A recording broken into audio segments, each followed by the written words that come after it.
Li bajarê Amedê heftemîn pêşengeha xurek û xwarinên Herêma Mezopotamyayê hat vekirin. Pêşengeh ji alîjora bazirganên Amedê ve hat amadekirin.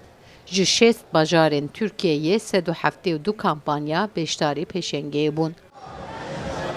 Armanca pêşengeyî jî danzanîn ku xwestina dewlemendiya çandiniya Bakurê Kurdistanê û Tirkiyeyê bidin nasîn û bidin temkirin. Wekî hûn zanin Mezopotamya, Herêma Bakur, Herêma Kurdistanê wek ciyakê qedîm ku ji bo xwarin û vexwarinê yani em dibêjin ku işte çîk li vira kedî bûye, heywan li vira kedî bûye, em dibêjin yek kemîn çandinî li vira dest pê kiriye, çand li vira dest pê kiriye.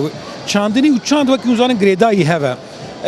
Li vira dest pê kir em jî dixwazin ser kokavê dîsa em bînin ew cê xwê qedîm, cê wê serkeftî.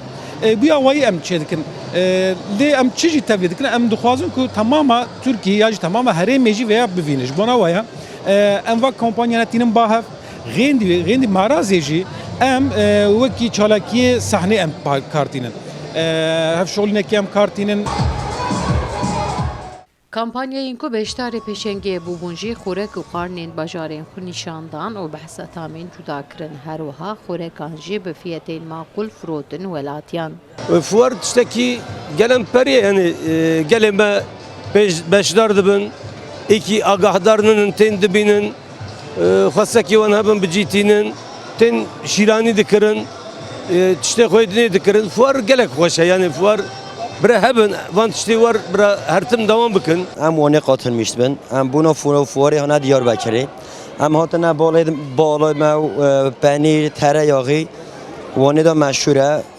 Güzê me jî em hene wan tanîtmişken. Em bû milletê xwe bû milletê Diyarbekirê hene lêderê.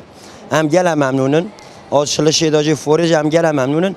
Evî hingivê awa navaroka wî dewlemend Çünkü hem buna endüstriya insan o hem yani bir navaroka xut tiştekî taybet de protein de protein değeri evi 1136 e.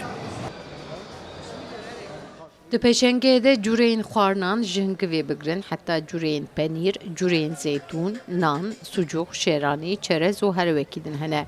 Pêşengeh bi çalakiyên aşpêşan ji bo welatiyan wê 5 rojan bidome.